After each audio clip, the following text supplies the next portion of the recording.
Hello everyone, I'm Rania Kalik with Breakthrough News.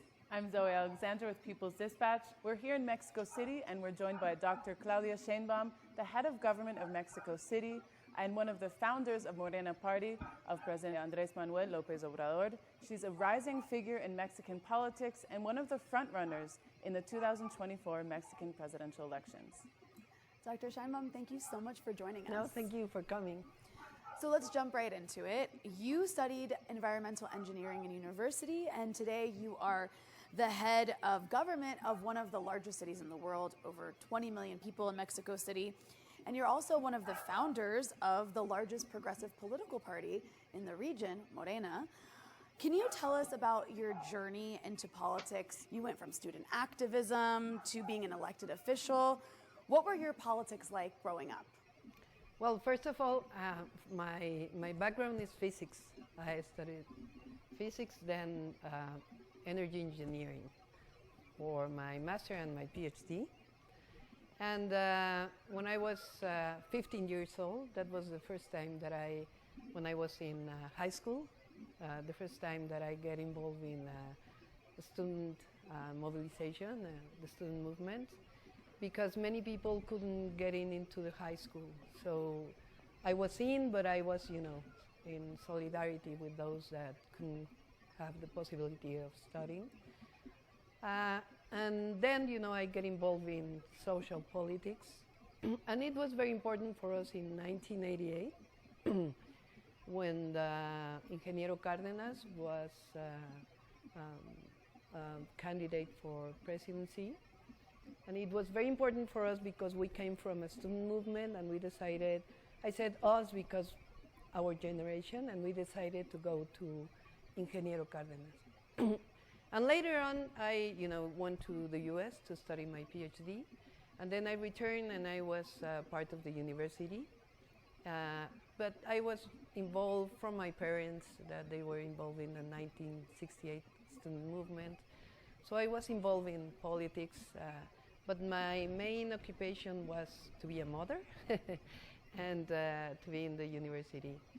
And in 2000, President López Obrador, when he was chief of government of Mexico City, he invited me to be the Minister of Environment. And I get involved, and later on in 2006 with the electoral fraud, I was, with López Obrador, even though I returned to university, I was, with him.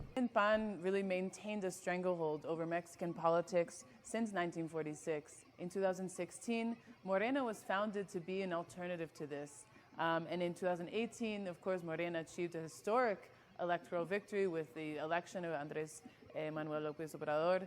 What does this mean for the course of Mexican politics? In 2016, when Morena was created, nobody wanted to be in Morena because it was a new party. And in Mexico, you have to win a certain percentage of the votes to be an official party. And it was very difficult because just few people wanted to be in Morena. And the decision to get away from PRD, the party that we were, is that we thought at that time that there was no possibility in their party that was getting very close to the official party. So we decided to create. We decided because there were a lot of assemblies in all the country that decided to create this party. And from 2016 to 2022, it's, 7 years. And now we have, the presidency, 22 governors of 32, the majority in the Congress, the majority in the Senate, and a lot of municipal presidentials. Why? It's because people want to change. And it's a change from economic model. Neoliberalism now is in the past, and we have now a government that thinks in the majority, thinks in Mexican people rather than thinks in a privileged group. So, and right now we have the majority, and that's because people are, happy even though a lot of media is against the president and against Morena, people wants this change and wants this fourth transformation, as we call it, to continue. So one thing that confirms some of what you're saying is the fact that you're currently leading all major voter intention polls for the 2024 presidential election. What do you think has led to this support? Okay, first of all, I think it's that I have been in the movement always. I've been near President López Obrador, always since 23 years. And at some point, people remember that I was, in the Adelitas movement that we have in 2008 against the privatization of oil, of the Mexican oil, of Pemex. And I was, in many movements. So they think that I can continue what President López Obrador is doing.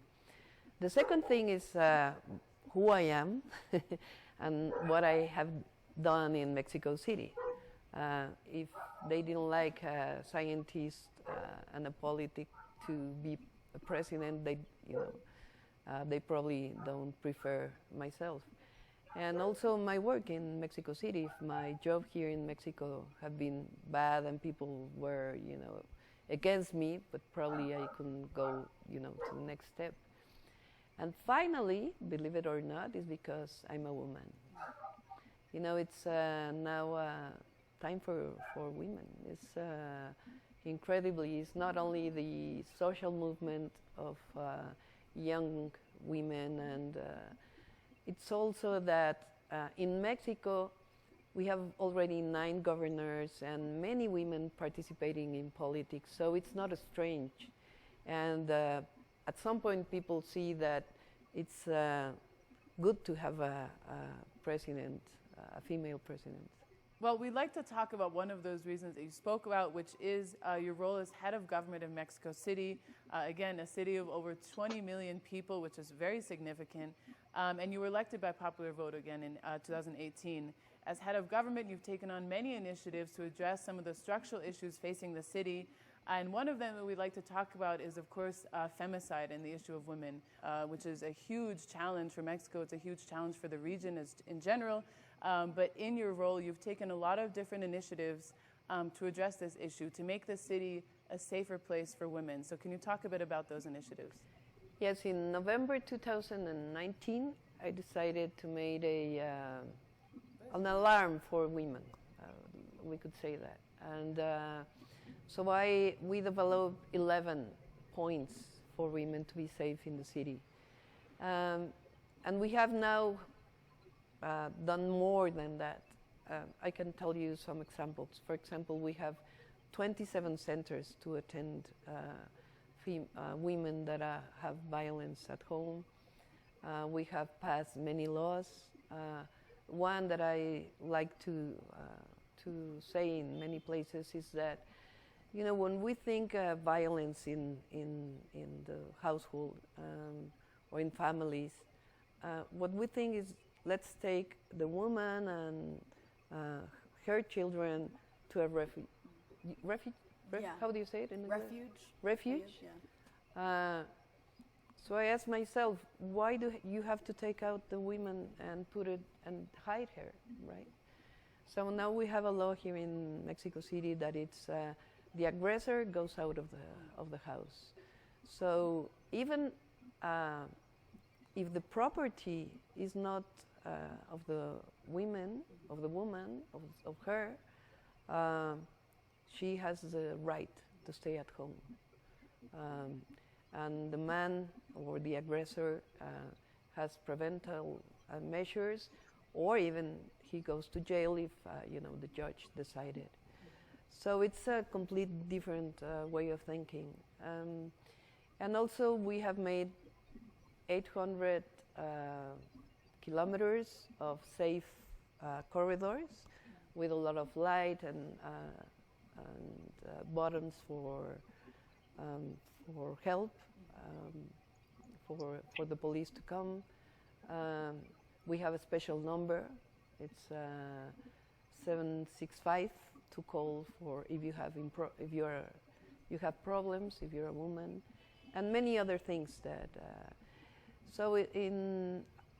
We don't know if there are more feminicides now than before, because before. One of the biggest ones affecting the entire planet, of course, is climate change, and you're an environmental engineer. As you mentioned, you were also Secretary of Environment, and you were part of the UN panel on climate change in 2007, which won a Nobel Peace Prize.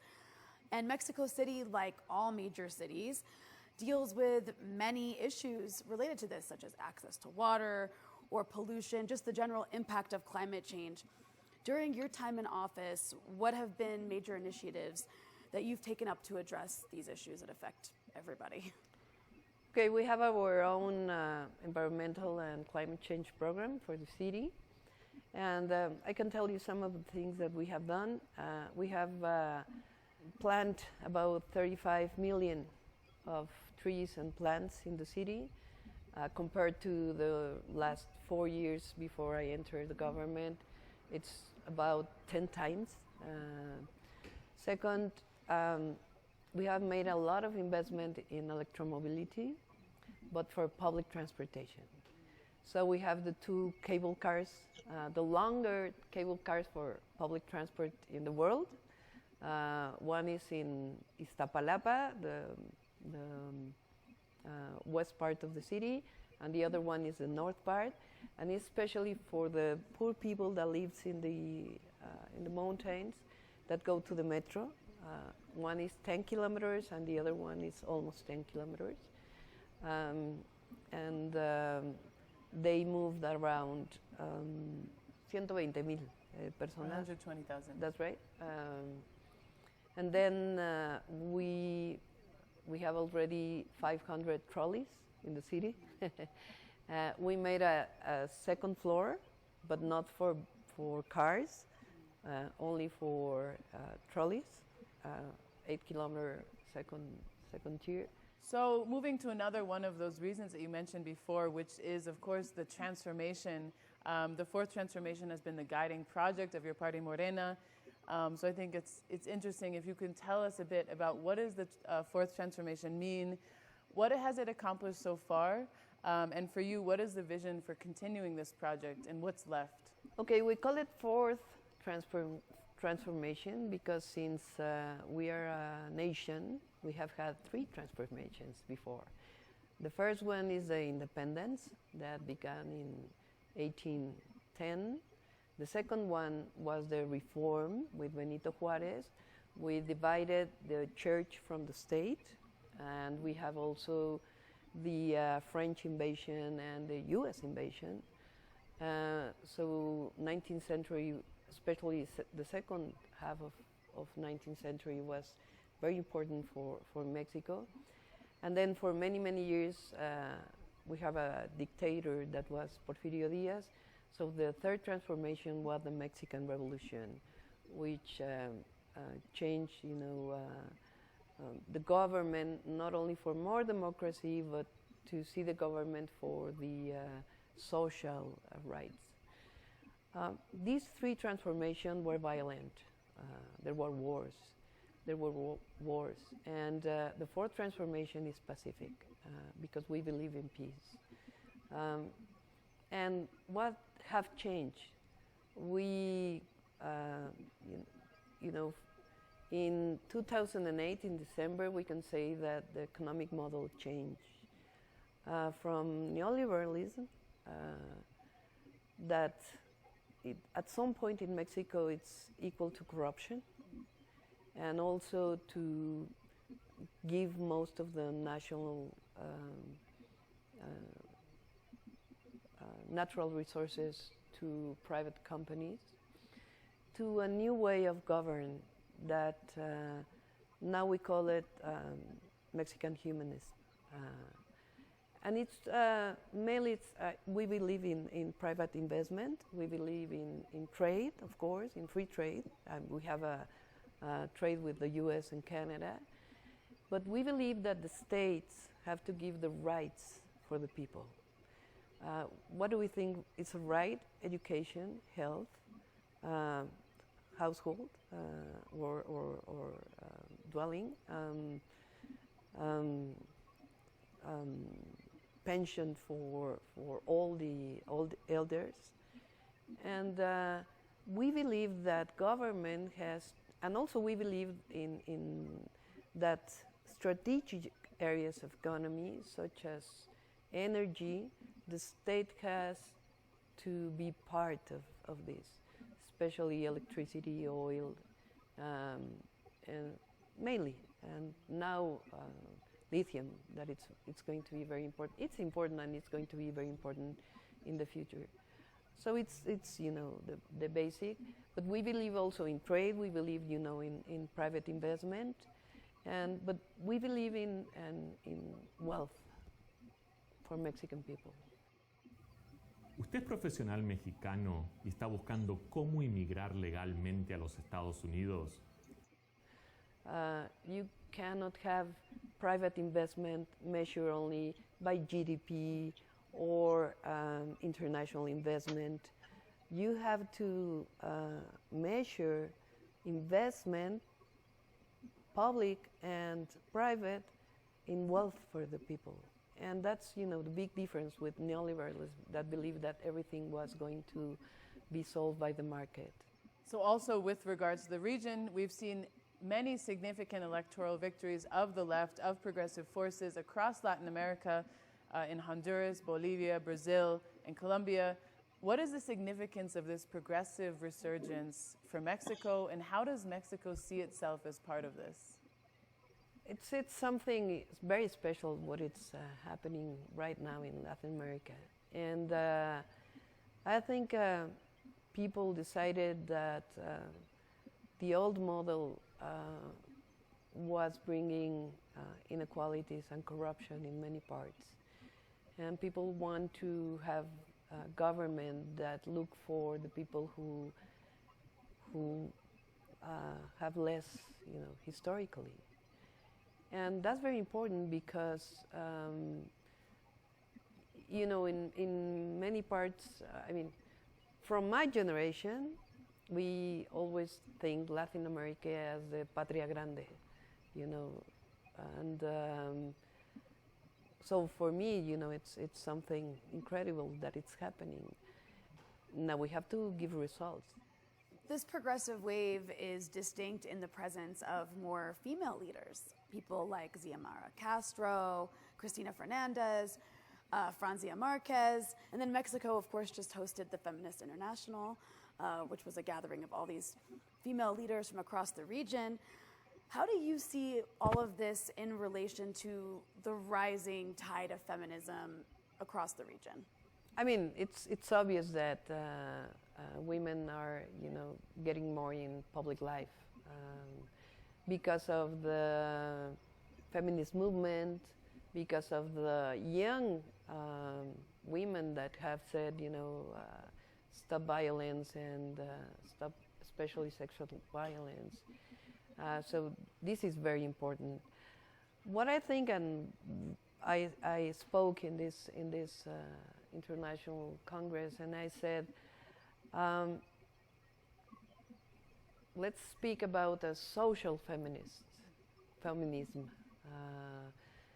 What do I think about it? We women, we have probably the same problems, but there are some women that suffer more.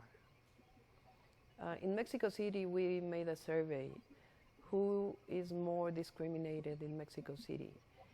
And it's because of the color of your skin, it's because if you're indigenous, and it's because if you're women. So if you are, if you're not white, if you're a woman and you're indigenous, you're going to be more discriminated. And it's not the same for a white woman. So we have to think about it. It's not only, the same for everybody. So Mexico has historic ties with the people of Cuba, and in the last several years, under the leadership of Andrés Manuel, there has been many important advances with regards to economic and medical cooperation. Of course, the U.S. blockade presents many challenges to this, But for you, what do you see as the major barriers to furthering integration amongst the people of the region, and specifically, of course, with the people of Cuba? Okay, we are against any kind of, how do you say it in English? Bloqueo? Blockade. The blockade. Because people suffer from that. It's not just that you're against certain government, but people suffer. And even though this blockade, people of Cuba get, their own path. Medicine in Cuba is incredible compared to many other countries in the world. So Cubans have to decide what is going to happen with Cuba. And people of any other countries are going to decide. That's a principle of foreign policy in Mexico. It's in the Constitution, the sovereignty of any country. And especially, we have ties with Cuba. And right now we have been benefit from Cuban doctors that are coming to Mexico, because in the last decade, medical schools have closed so much that we don't have enough doctors. So we are looking in any country that want to help us to have a good public health system. And the Cuban says, we help you. So we are receiving that help, and we are paying for that service. And we are paying doctors as if any other country have said that. And that benefits Cuba. So, they have to decide what's their future, not anybody else. And you mentioned the issue of sovereignty. As I'm sure you've seen, we have these conservative politicians in the U.S. that have been making these very provocative statements about military intervention in Mexico under the guise of fighting drug cartels. And this comes after AMLO has nationalized the country's lithium industry, which they're not so happy about. And he's also emphasized the importance of Mexican sovereignty. So what's your position on U.S. interference in Mexico? I'm against it. As I'm against, intervention in any other country. Why in Mexico? The drug market between Mexico and the U.S., it's because in the U.S. in history, more consumers than in Mexico. So if we want to stop that, it's not just violence. It's to talk to young people that drugs make, especially fentanyl, destroy human lives. But it's cooperation. It's not invasion. So you say that? Invasion? Yeah. So it's not violence. We have to work together to stop the consumption and to stop the market of fire guns that come mainly from the U.S. So it's it's mutual. So we have to work together, not this thing that it's just, I think, propagandistic. But we have to defend Mexico at all points. So over the past several months, there have been very large and important mobilizations in support of President Andrés Manuel, of the project of Morena, the fourth transformation, in support of the nationalization of lithium. There's now one more year left of AMLO's term as president. Can you maybe just, to finalize this interview, if we can kind of talk a bit about these last few years, Morena being in power, and really, what has this meant for the people of Mexico? Okay, it meant general pension for elder people. It meant a lot of scholarship for poor people, universal scholarship for high school students that go to public schools. We're going to have a new train in the south of the country another train that goes from the Pacific to the Atlantic to the Gulf of Mexico. We're going to have several ports. We are going to have a lot of investment in new roads. Not we're going to have, we have already. We have a new airport. So if you take, the last governments and this government, we have a lot of public investment. The highest foreign investment in Mexico, and you have at the same time new rights for the people. And that's why people are, with President López Obrador in 70%, is because they see that this new government change and is benefit for everybody. And he fought for Mexico, and he fought for a new way of seeing history, even for our ancient cultures. So Mexico have changed a lot in more than 4 years. I mean, a lot. And the way I see it is that, people love this change, the majority, of course, and people love their president because he have won the heart of the people, because he's a president that have fought for them for 25 years. You cannot write the Mexican history the first 25 years, the first quarter of the 21st century without López Obrador. He has changed a lot in Mexico, and with a social movement that went with him, but he has been the head of that. So, things are changing for good in Mexico. And I think that we have to continue this transformation. We cannot go to the corruption and to the old governments that only did something for privileged people. So we are in peace. We have political peace. We have social peace. We have violence in certain points of the country because of drug cartels.